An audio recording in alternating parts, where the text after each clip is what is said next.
Guys, what's up guys? Yan yung nakuha namin na tuyom sa Bainodin area. Dito banda sa Pamantalan, sitio ng Pamantalan. Kami ay kumukuha ng tuyom. Ang tuyom ito ay isang malaking benepisyo sa ating katawan. Lalong-lalo na sa mga silang nagugutom. Nako, malaking tulong ito sa mga taong nagugutom.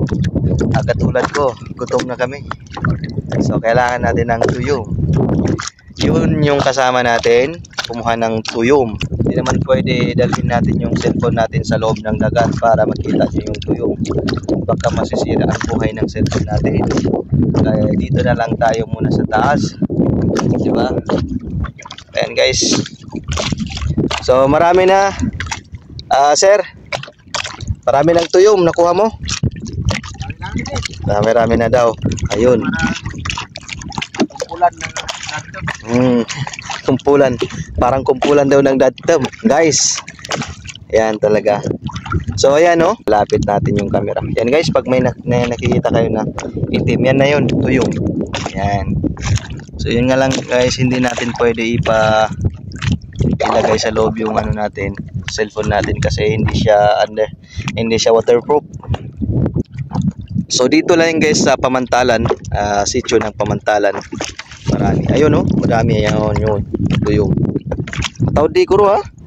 Pinili lang namin guys yung malaki para hindi mahirapan kunin, para hindi kayo mahirapan maglinis. So ganyan siya guys pag tinatanggal yung ano niya. Ayan. So dapat siya para matanggal yung ano niya, tinik. Kasi mabisa yan siya guys, masakit pag naka yung ayan. Ayan guys. So guys, yan, ito yung kasama natin guys. kikita mo yung mga itim, yan ay tuyom yan. Kasi guys, yung mga tuyom or tayom na tinatawag dito sa amin, laman. Ibig sabihin daw guys, pag malaki yung dagat daw, doon daw magkakaroon ng malaki ang kanyang laman, no? At hindi raw siya matutunaw. So ayan. So, kaya ayun, sinulit namin yung pagkakataon na ito para makakuha kami ng tuyom. So ayan guys. So may mga kinuha na rin sila auntie kanina, at saka doon dinala nila sa bahay nila tuyom. So ito guys, parang ano lang ito siya, tawag dyan reserva ito pag nabitin tayo kumain ng tuyom. And guys, so dito lang yan guys, makikita mo sa Pamantalan. Alam nyo guys, pag makikita mo yung mga ganyan, yan ay tinatawag na bungsod. Tinatawag yan ay bungsod. Ginagamit din yan ng mga mangingisda dito para mahuli nila yung isda pumapasok dyan sa loob.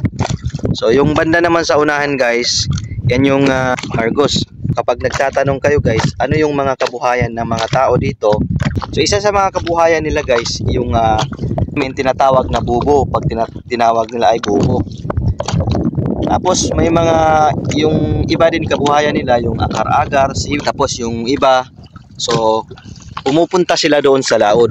Makikita niyo yung mga pambot dyan. Diyan sila pumupunta, namimingwit ng mga isda dyan sa laod.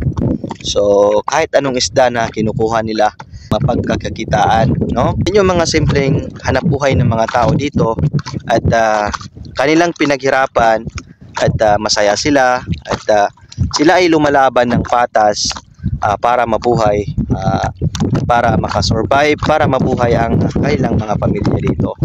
So sa madaling salita, sila ay namumuhay ng sa tamang pamamaraan ng pamumuhay dito. So ayun guys,